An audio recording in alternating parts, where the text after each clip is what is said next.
It can't be that bad, oh, it can't be that bad, oh, it can't be that bad, oh, it can't be that bad, oh, it can't be time for us to pick that bad. right as they take it off of Netflix.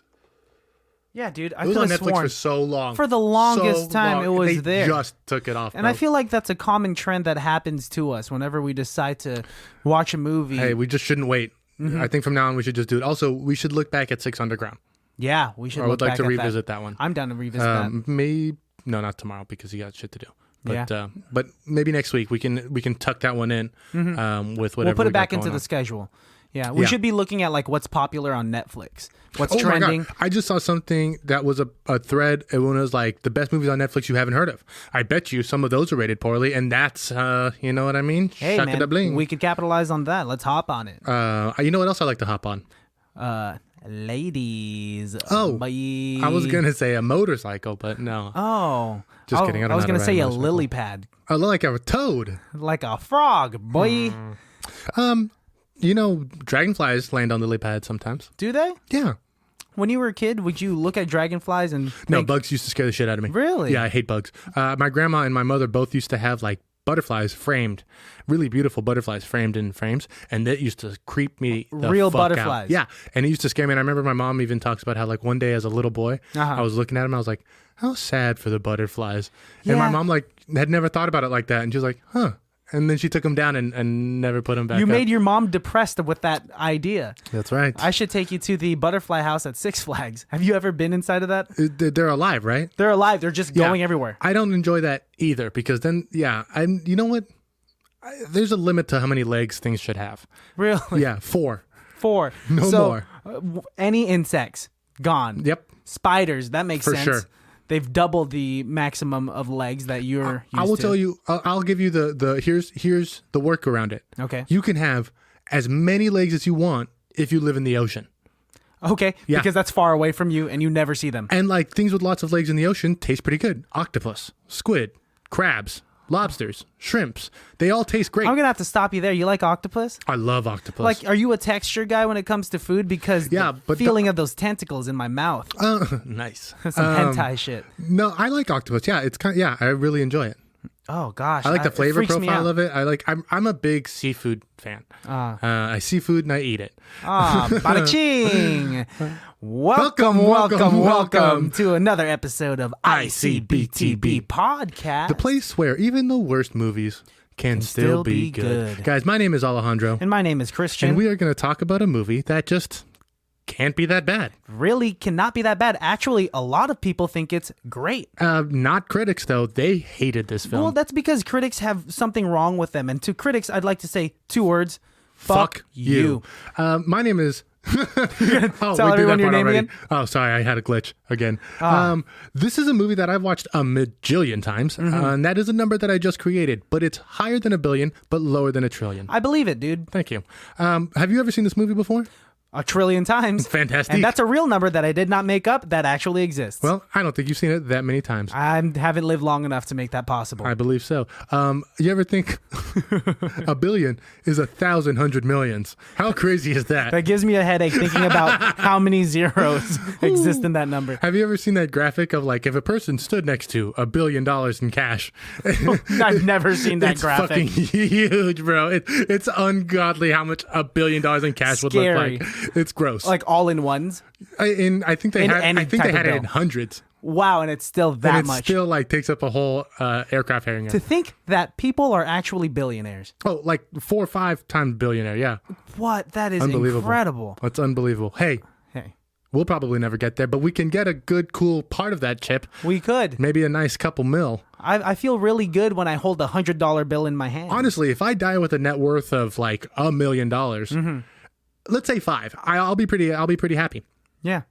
You wouldn't be happy with that 1 million? Well, 1 million's actually not that hard. 1 million, like I think. It's not that hard. No, honestly, Let's do it I then. think if you have like a normal salary job and you like Yeah. invest properly and save correctly and have a 401k, by the time you retire, I think it's probably not that difficult to have a mill. In today's society, I get it because For sure. what bites people in the dick, and I'm making up that phrase now because No, that that's sounds actually a real terrible. phrase. I've heard it plenty of times. Gosh, for you dick biters out there, stop biting dicks because the phrase hurts my soul.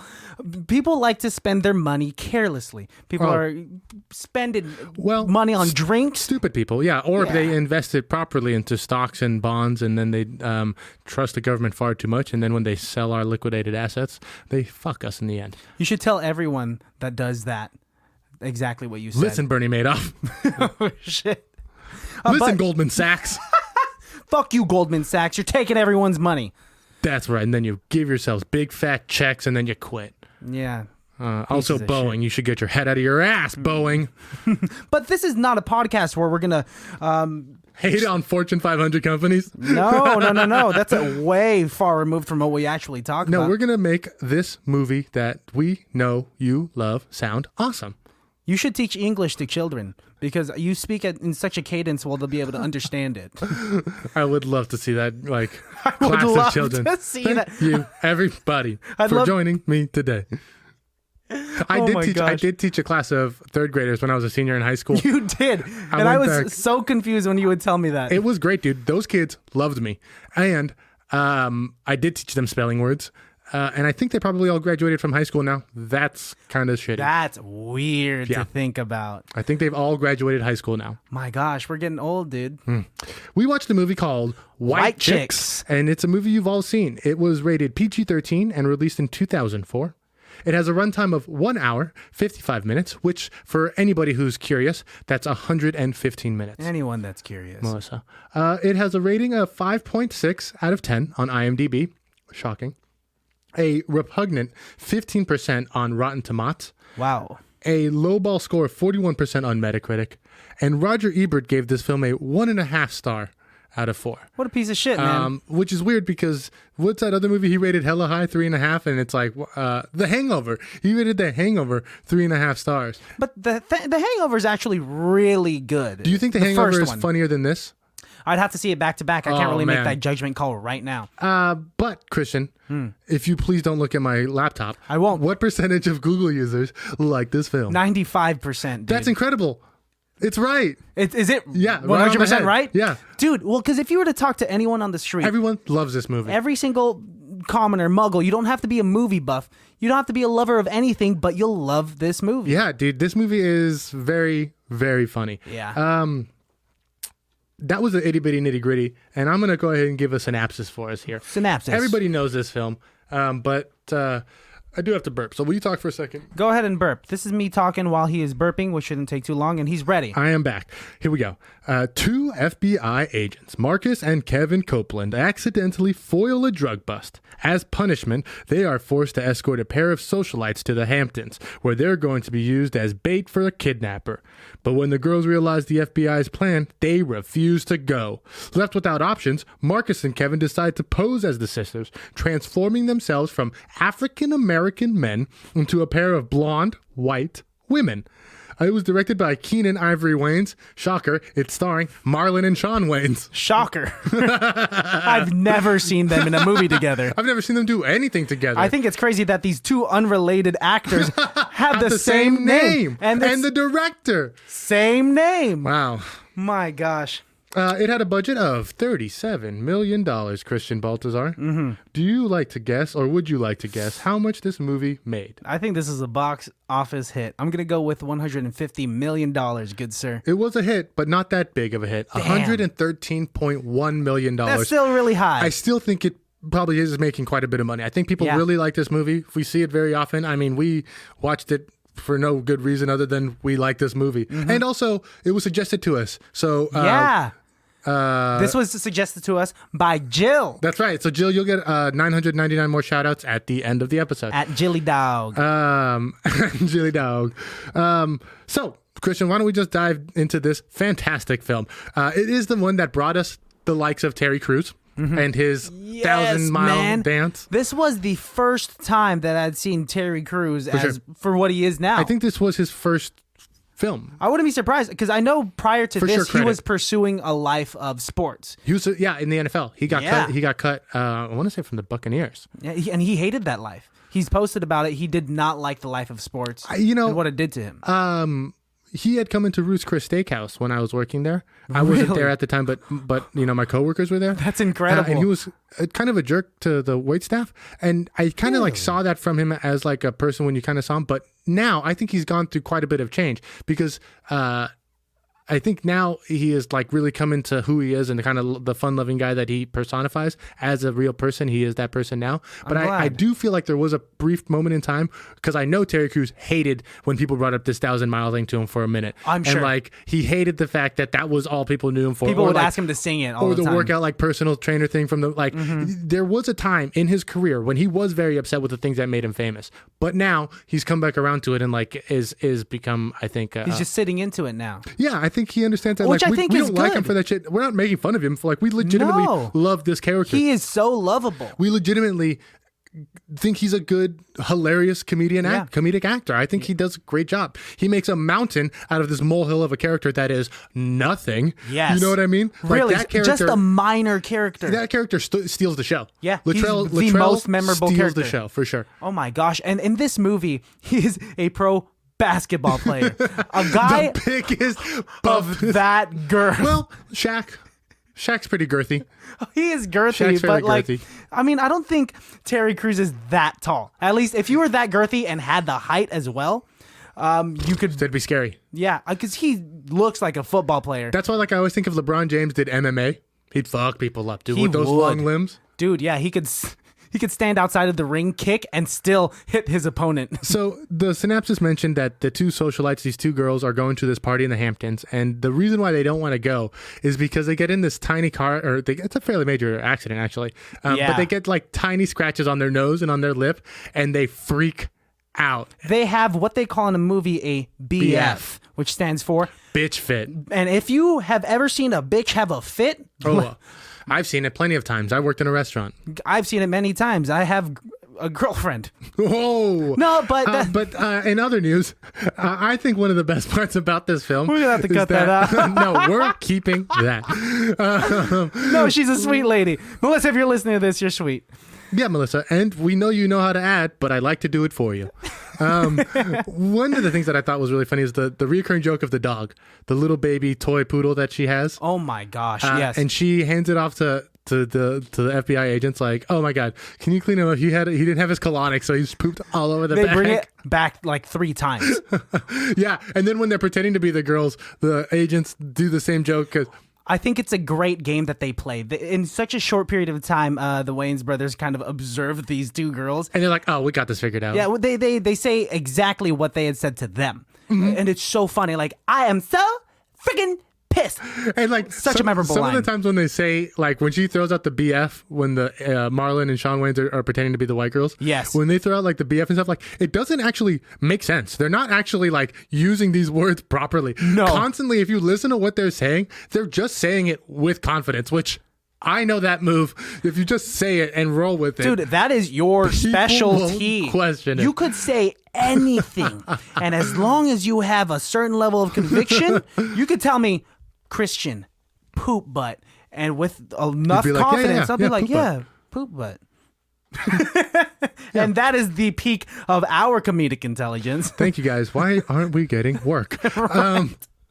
So they go and decide to take these women's places, and they think it's going to be really easy for them to get into the party and get out of the party. But like, of course, people are going to recognize them. Yeah. It's weird though. I do like that the suspension of disbelief is like pretty much everybody just like sees them. Because if you look at these girls, they don't look like the girls. They look terrifying. They look so scary. They're so scary. But they do look like real women. They don't look like those women, but they do look like women. Different they do women. look like actual, like if you saw those two women walking down the street, you would notice them because they're 6 foot tall. They're huge. And men. But like you would notice.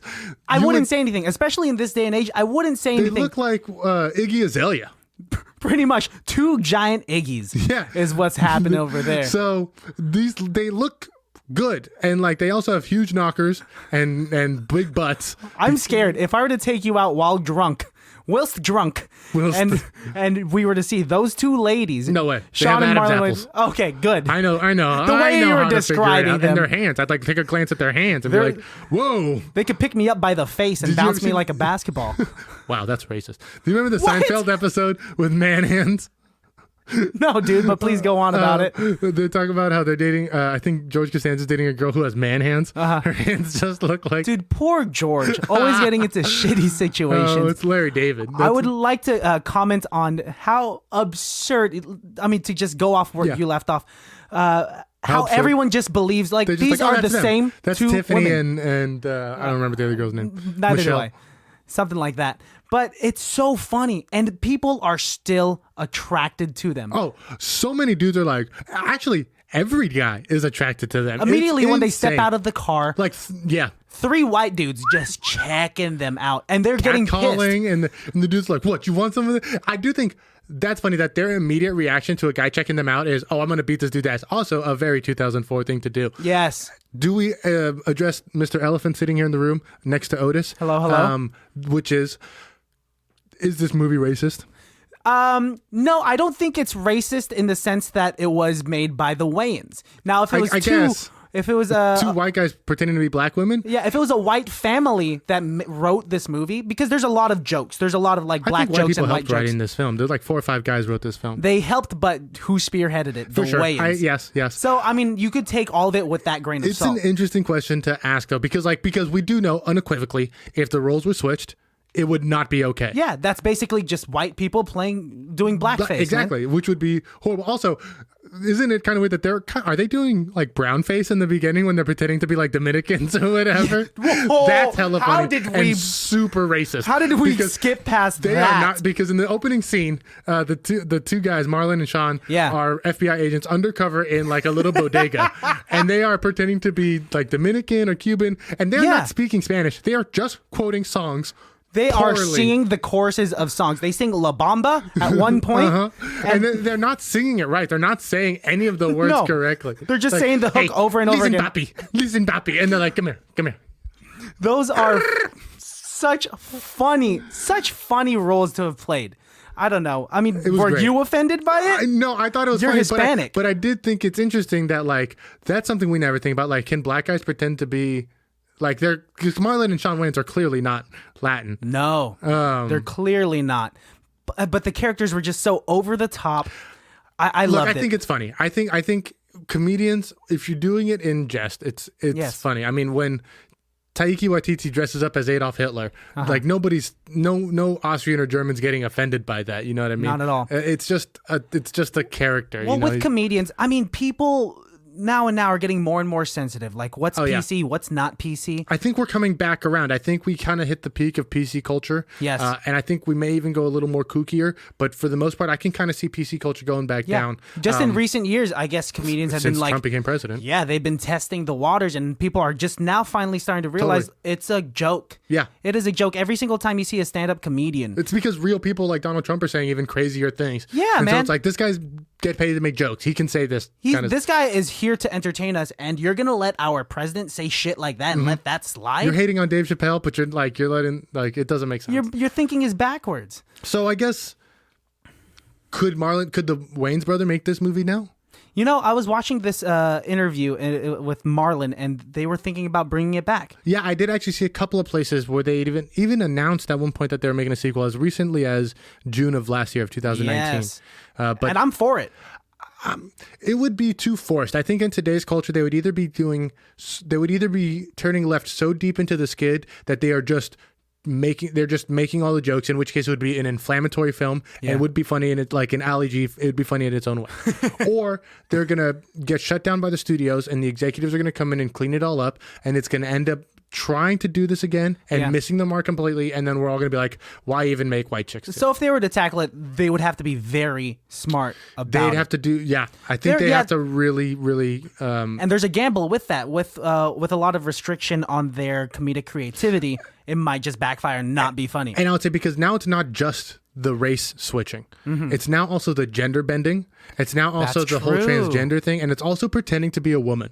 So like there's now, whereas when this movie first came out, the crazy inflammatory thing was that it was black guys pretending to be white. Now it's not just black guys pretending to be white. It's men pretending to be women. It's cisgender men pretending Yes. to be transgender women. It's and doing it's, over the top exaggerations it's so many of what things. a woman It's- would do. They're poking fun at classism in America, which is also a big no-no in America. You're never supposed to address the classism justice system in America. Everything that they tackled would just be large elephants in the room nowadays. Now it's so much more than just black to white. Yeah, I don't know. I really wonder if it would be possible, if it would even be worth doing. I mean, you'd have to just like really set aside your sensitivity and just try to enjoy it. They would either have to just make it and publish it themselves and distribute it themselves, or like a Netflix would have to just kind of be like, you know what? We're doing it. We're going to Dave Chappelle. We're doing the inflammatory comedy. We're going to go. If Netflix, which I have been saying for a while, is going down the tubes, is going to be dead by what did I predict? 2021, February of 2021. Because of Disney Plus and all these other streaming. If Netflix decides to go and turn the way of like, we are going to be the only bringers of true entertainment in the idea of like Dave Chappelle's comedy, and like if Joe Rogan's able to sign a good deal with him, which I bet you he will, they could save it that way, because Disney will always be the shining gleaming light. Even if they own Fox, even if they own all of those other industries and things like that, they will still always be the shining light of America. That's what Disney does. Yes. If Netflix can corner the market of doing the dark, gritty, dirty things better than HBO, give us what we want, give us the jokes that we want to see, show us the things that we want to see, they could make a lot of money. I think they can thrive. I think there could be some sort of symbiosis, like, hey, Disney is for the family and Netflix is for when the kids go to sleep. For sure. Yeah. Netflix is for a different, it's just like late night TV, right? Yes. Remember when wrestling was throwing thumbtacks and stuff on the mat and they were doing crazy? My And they're like, goodness. it's okay. It's after 7:30. And it's like, what? Your kids are asleep at 7:30, right? Yeah. So I think if this movie does come back, it would have to be, Netflix would have to be like making a statement. Yeah. We're doing it. PC I can culture's imagine this dead, being like we're a doing Netflix original film. I don't know. I'd like to bring up, since this might have been inflammatory now, not then, but let's say, when was Tropic Thunder made? Because that was a big switch, but society wasn't too critical of it. But Tropic Thunder, Robert Downey Jr. just did a great interview with Joe Rogan. Yes. Because he's pushing Doolittle. But Rest in peace to that movie. That movie fucking flopped. But he talks about Tropic Thunder and how actually a lot of the kickback that they got was from Simple Jack, like the making fun of the retard joke. Was way worse than the fact that Robert Downey Jr. Mostly because, and I'm not in that culture, but from what I understand, everybody fucking loved Robert Downey Jr.'s character in that movie. It's fucking hilarious. Yeah. And the joke is that actors are so into themselves that they think they can do this kind of shit. Like, again, an over-the-top comedy takes an over-the-top premise and then does it. And honestly, it's Robert Downey Jr. That's probably why he got the pass. Maybe Sacha Baron Cohen could have done a character like that, but I don't think many other people could have gotten away with that. Higher tier actors that could actually pull it off.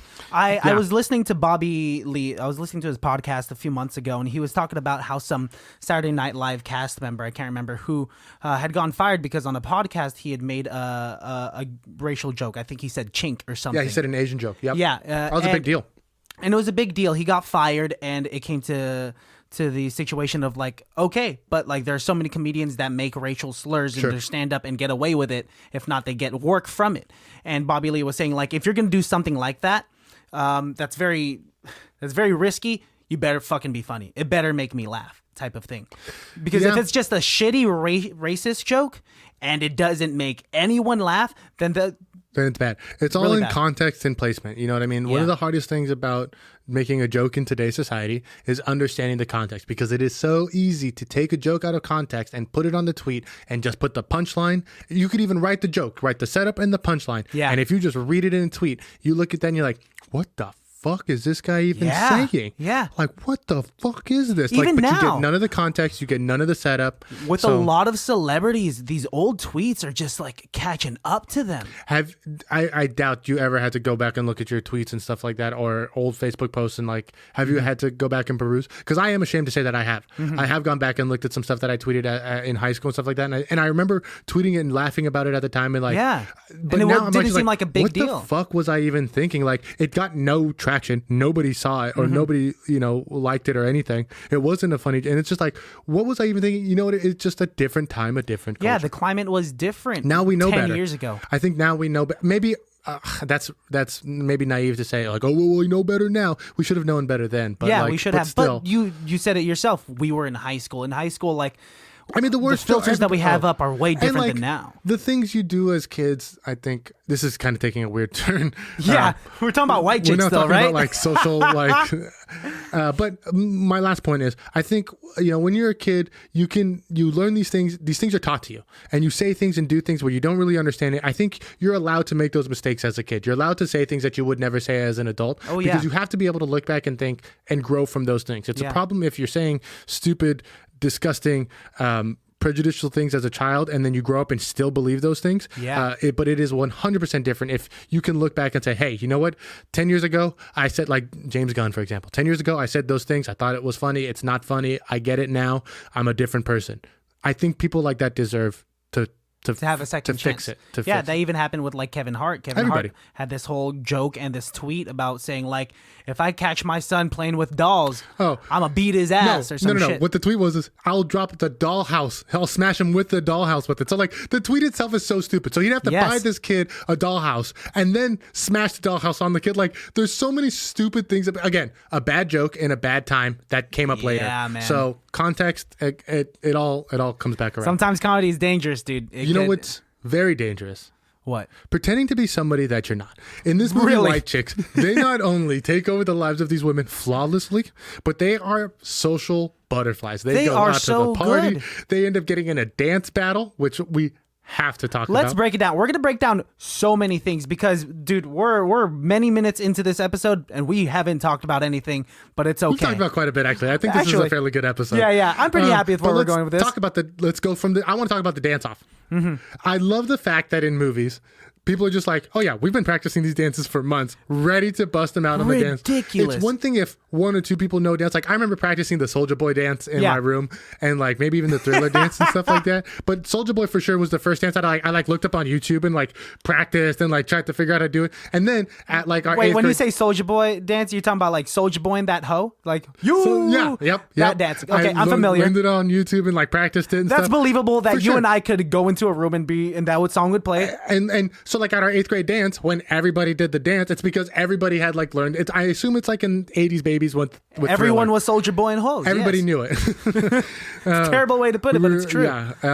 But I've never seen like a troupe have like a set dance move like that. Once again, the absurdities that occur in this film. I mean, I think I like it because it was on purpose for us to believe that this was the grounded reality, that these two individuals could pose as white rich women and just kind of thrive. And when they dance, it is so funny. So the dance off is a callback to earlier in the day when they meet at the dinner party. Mm-hmm. This whole movie takes place in like 2 days.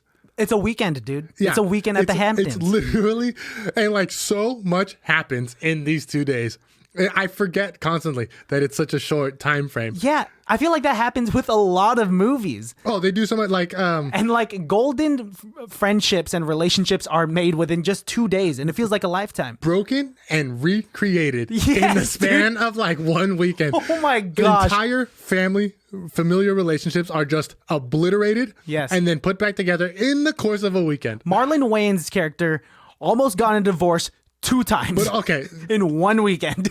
Let's sidetrack and talk about that for a second. Okay. He needs to leave that girl. He should not be with that woman. I would love to talk about this. She does not trust him. She's constantly accusing him of cheating, and literally all he's doing is trying to be a good FBI agent. One thing she said is he got home from work, and it was 8 p.m. He lives 6 minutes away. Mm-hmm. He got off of work at 7:45. Yeah. And he said he got home like in 8 minutes. Yeah. So his wife did the math. That's 2 minutes that don't make sense. And he was saying, do you think I could really cheat on you with just 2 minutes? And then it became this whole joke of him coming fast and all that stuff. Yeah. But that was just a sign of, girl, you crazy. You're so crazy. Yeah. And then like, but also, he's not good at communicating. No. When like she gets a second call and he's in the changing room and they're like, oh, it's so tight. She's also stupid for taking all of that like the most sexual way because clearly sex is the only thing on her mind, which is a weird character choice. But yeah, that's all she's thinking about. And so like sex. He needs to explain himself better. So there's a couple flaws in their relationship, but I guess it worked out in the end. It did. That wasn't my favorite part. Their dynamic was not my favorite part of the movie at all. But so the dance off is a callback to when they meet the bitch girls at the dinner party. Yes. and they have a Yo Mama joke off like it's fucking So that show funny. on MTV. It is fucking It is hilarious, dude. That is the Wayans Brothers comedy writing at its peak. Yeah, so the two the Vandergilt girls. Vandergilt, which is Dutch for of money. I did just read up on that Yeah, too. yeah. Oh, well, you did some Googling. Yep, I did some IMDb fact searching, was what it's called. They come up to the Wayans brothers and they say shit like, "Your mama's so stupid. She exercises when she could just get liposuction." And then they're like, "Oh, We want to talk about mothers. and they're circling each other. You want to talk And it about is mothers. hilarious. It is so funny. First of all, their female voices, I could not take seriously. Could not. It's their voices. It's because it's That's all it their is. voices. It's just, and 50% of the time, they let it slip up that they're guys. They're just speaking in their own deep voices. The other joke that I think is really funny that comes up a couple of times is the fact that I think it's Sean is lactose intolerant. Uh-huh. And like a couple of times he's like, "Don't put dairy in my coffee, man." And you know what happens. And then like later on, like not even 20 minutes later, he's eating quiches and has to shit his guts out because Yes. he's like, "Oh, there's cheese in here?" and then it never comes back again. No. They just like did the joke, set it up, hit the home run. That's it. They just left it at that. On to the next thing. But that was worth it because that was a funny Hilarious. 3-minute scene in the bathroom. Man. Her in the bathroom, like farting when they're and the other girls are trying to like do their makeup, whatever, and they keep looking over at his stall, and it's just like that part. I was crying, Cracking laughing, up. like it is so Because good. it is so Busty easy. Phillips. Oh, Busy Phillips, yeah. It What is did I call her? Busty Phillips, I Oh think. no! Oh my gosh. She looked hot. She looked good in looked this.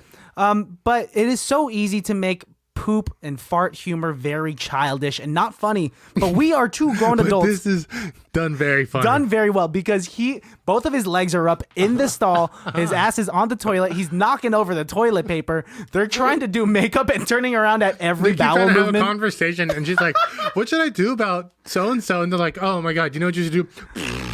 And it's like, huh? We'll just meet you outside. Oh my gosh. We'll wait for you outside. That's what I do. If you brought me to the bathroom with you and you took a... I have. Yeah, you have, actually. I have in the past. Yeah. And I make you look me in the eye. The bathroom downstairs. Hold my hands. And we Hold my met in the hands. middle. I don't even want to call it the middle because I agreed to stay in the bathroom with you. And I made eye contact with you, not directly, but through the mirror. And you were same. like, okay, I'm fine with that. I need to know you love me. I need to know that you love Why didn't you let me leave, dude? me. You have to see what I see. The You have to bathroom? see what I see. The four walls in the You have bathroom? to see what I see. They do also go to a woman auction, which is a crazy scene. Do you It remember is that? weird. But it's for charity, and I have seen that a couple of times. It is a funny trope. Never seen it in real life. No. But I have seen it in like Full House, and I've seen it in like a couple other sitcoms where they do like a charity auction of people, which Yes. seems horrible. That's Is that a joke in and of itself that they're auctioning white people? I think so. I was thinking Ah. about that like the roles were flipped. Interesting. But that was a very funny scene. That was funny. Latrell ends up buying. Marlon Wayans. Yeah. Yes. And the way it was, Sean Wayans was trying so hard to help his brother out. To get the money up. He was trying to step on people's feet, which is a weird reaction to happen. For if someone would step on my feet, I wouldn't just Raise like your hand? raise my hand up. And Especially so- at an auction, you kind of got to know what that means. Yeah, I mean, $50,000. Terry Crews drops one night. $50,000 Cash. for one night. And I loved that part when he walks up to the stage where the auction's happening. He's like $50,000 cash. And then that girl who's leading the auction who's hella bitter, she's Yes. like, sold to the creepy black guy in the front. Oh my god! Come and collect your prize. The humor in this movie. So he wins a night with her and gets to take Marlon out on a date. Yes. And that is so funny, dude. He is trying so hard to be gross and like it was grossing me out. what the first thing he does is he turns on the music to the whitest girl music. Yeah. 1,000 miles. Yes. And of course we all know the scene. He's like, what the? I love this song. How'd you know? And he sings it. No. The infamous Terry Crews moment where he's turning his head to the piano beat. Yep. Cannot No. beat that. Jesus Christ. That is so funny. The fact that he is still in like doing stuff and is still an actor proves that like even back then he knew what he was doing. Like Oh, he yeah. knew that was gonna Yeah, that that was was done in one golden. shot. Did you know that? I believe it. One and done. I believe it. That looked like it was just in the moment. Oh, fucking great. Oh my gosh. So they go on and progress to have dinner. And she's chewing her toenails and ordering garlic That is fries. the first thing she does. That's fucking nasty. She bites her big toenail off and then spits it out, and it falls into someone's champagne. And you never go back to it. You never like see whose it is or anything. Yeah, it's a bonkers movie, bro. Yeah, and Terry Crews, after all of this stuff, is still hot for her. He just that's how much he loves her. Mm-hmm. It is sad, actually. At the end of the movie, once it's all revealed, and they have that moment where he's like, "Hey, man, he's like, I'm a dude," and he's like, "Oh, you're a dude." He's like, "Yeah, look, I'm a guy," and then he pulls off his mask, and Terry Crews wasn't upset that he was a guy, but he was more upset that he was a black guy. Yes, that part was really tough. Like, "You're not white." Yeah.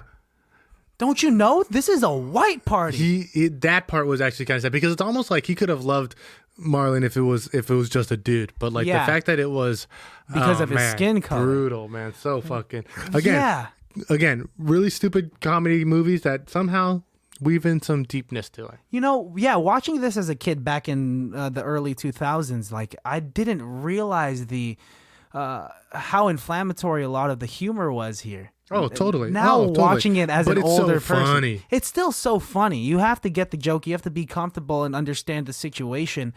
But yeah, it's pretty bonkers that they're able to get away with a lot of these things. Yeah, but they did it well. It's one thing to do it and do it hack, and the Wayans brothers knocked it out of the park. Yeah, one thing I want to go back to the nightclub scene. The fact that they had a full choreographed dance battle that makes me that reminds me of Pitch Perfect. Have you seen Pitch Perfect where they have a riff off? I like the first one. I haven't seen any of the other ones though. You know, yeah, same here. So in the riff off in Pitch Perfect, they have already choreographed and made songs for the entire a cappella groups, and people now associate, since I am a part of a cappella, people always ask me, is that a thing? Yeah, you seen Pitch Perfect before? Do you guys actually like make up songs on the spot? And I'm like, no.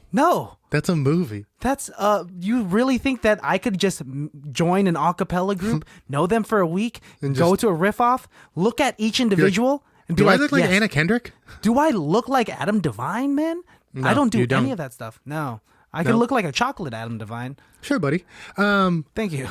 I do think that's really funny when people like see a movie and just assume that's how it is in real life. Mm-hmm. Because I remember a lot of people after we came out with Waiting was like, "Hey man, is Waiting like really like how it is in the restaurant?" I'm like, "No, that's a movie. Not at all. It's a movie." They'll take things that occur in the restaurant and just exaggerate it, but stuff like that doesn't actually happen. Let's see. I do want to talk real quick. Go ahead. What's up? When Shawn Wayne steals Latrell's house and uses it for a date with the reporter, the journalist, and he brings the journalist in, and like she should not be on that date. No, so many red flags.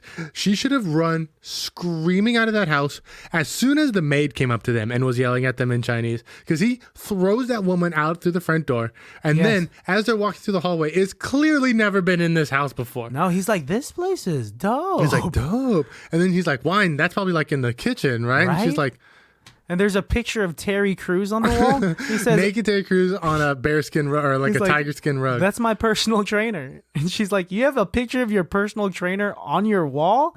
How odd. He's like, yeah, it keeps me motivated. And yet she proceeds to go drink wine. He probably poisoned that wine. He didn't open it in front of her. He definitely could have done something to it. And that's not it. There is a bloodthirsty Rottweiler.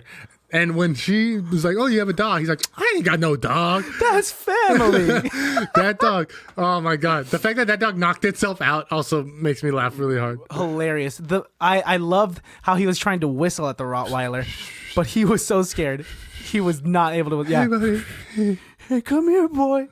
Tackles the shit out of him. Oh man. And he eventually puts the dog inside, just throws him in another room and closes the door. He's like, "He's fine. This is how we play. He's fine." Yeah, and she's about to leave. This reporter's about to leave. She should have left. She should have, but somehow Shawn Wayans was able to convince her, "Nah, baby, stay."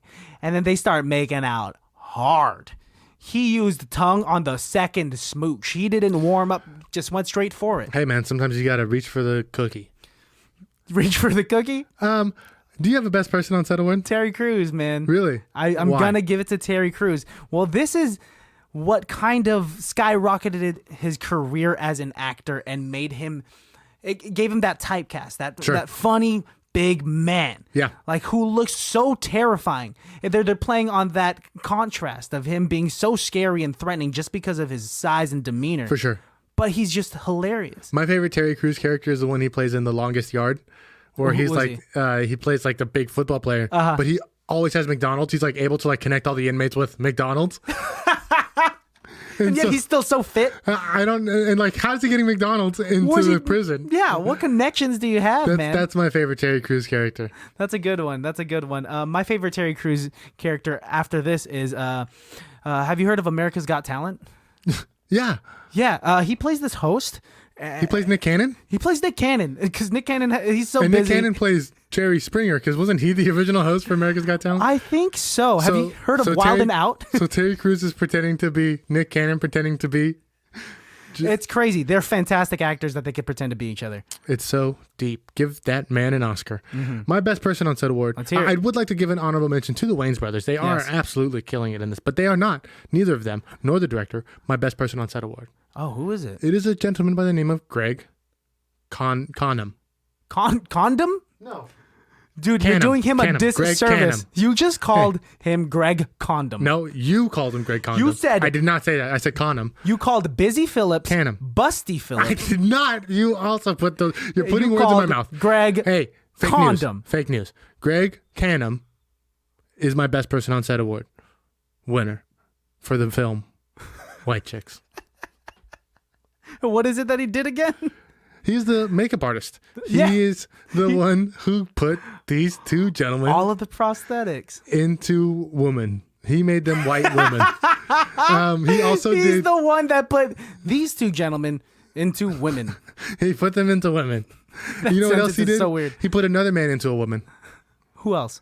Robin Williams and Mrs. Doubtfire. Really? Correctamundo. This is the same individual. Same Greg. Why Canham. didn't you lead with that? You let me make fun of you for like a full minute before you drop the golden nugget. I like to sometimes let you think you're smarter than me, and then I fuck it up in the end, bro. I don't like fuck that. it up in the end. Hey, Fuck it up in the end. fuck it up. Fuck it up in the end. Fuck it up in the end. What are you gonna do? Gonna fuck it up in the I end. don't fuck with you.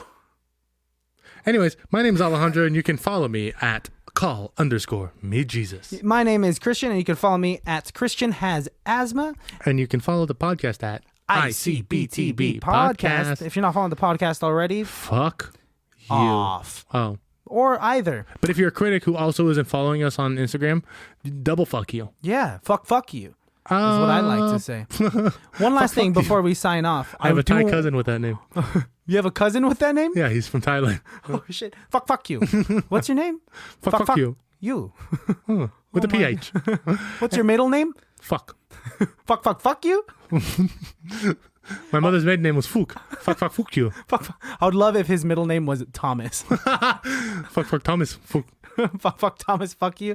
Okay, we're getting Anyway. lost in this bit. I do want to talk about the two other gentlemen that worked with the FBI Oh, with them, because they played the best game ever. and I feel like you would do that. To me. Okay, the best bit is he constantly asks some questions like, who would you rather do, so-and-so or so-and-so? Yeah. Right? And then he'll like make it weird, he'll be like, but they have like yeast infection, like really gross locker room boy talk. It was like and then Pam Anderson or, Carmen Electra. but they both have yeast infections. And then like the other guy is a good sport about it. He answers, he like thinks about it and Yes. like gives it an answer and he goes, which one would you pick? And every single time he's like, oh, we got to get going. Oh, it's time to Yes. go. Oh, we got to go do work. Oh my gosh, You're gross. He always like, you're gross. You're disgusting. Doesn't Pam matter Anderson? what he picks. His response is always, you're fucking disgusting. Yeah. That character trope of like the other cops, I think is done funnier in Bad Boys. Oh, I'd have to see that Same again. thing. Same thing. Damn, same, dude. Same archetype. No wonder they made a movie called The Other Guys, because it's always funny to kind of cut to the two individuals that aren't focused on in like a buddy cop film. I love in the other guys how most of the movie is them sitting at the desk. Perfect. And Mark Wahlberg just screaming. Hates it. I'm a peacock. You gotta let me fly. God, peacocks don't fly. Should we do other guys? I think it did too well. It Eventually did well. My favorite scene in The Other Guys is how it was sold like The Rock and Samuel L. Jackson are in all of the movie. That is my favorite part. And they're trying to catch two bad guys, and they're on top of a building. I've seen like multiple YouTube videos trying to explain why they jump off the building. Are you serious? There's a deep rabbit hole on Reddit on why they jumped off the roof of the building. There is a theory, a conspiracy theory. Many. Like, people think that they did it on purpose. Some people say because, like, Samuel Jackson's like, oh, look at these bushes. And then when you see where they fell, there are no bushes that they could have jumped into. So it's like, did they know they were jumping to their death? Did they do that on, like, there's rabbit holes to fall into for the other Realistically, guys. I don't think Adam McKay, who made the film, thought about that. It's a joke. We're gonna make him jump off, and you know what'd be funny if they just fucking splat. If they died. But I like entertaining the idea that there is a deep conspiracy theory behind that. Hey, deep. Oh, deeper. Anyways, guys, I hope you had a good time. We had a good time. We'll see you guys later. Shout out to our friend Fred Durst. Oh, that's but right. Also, we need to shout out Jill. Because she suggested this film. It's also not like we never heard of this film, though, Jill. So you know what I mean? Like, yeah, you're cool and all. I told her that it was on our list for the longest time, and we just happened to forget about it. It's an easy film to forget, but guys, if you forgot about this film, fucking watch it. All right, 10,000 shout outs to Jill Montellano. I don't know how to say your last name. I apologize, but I'm gonna try. Jill Montellano. I'm just gonna switch off every single time. 1,000 shout outs to Jill Montellano. 1,000 shout outs to. Hey. We'll just shout out to Jill. Hey. Shout she out gets it. to you. Jill. At Jilly Dow. Shout out, Jill. Shout out to you, Jill. All right. Shout out to you, Jill. Shout out to you, Jill. Shout out to you, Jill. Shout out to you. Hey, Jill. Here's a shout out to you. Here's a shout out. Jill. Here's a shout out for you. Bye. Bye.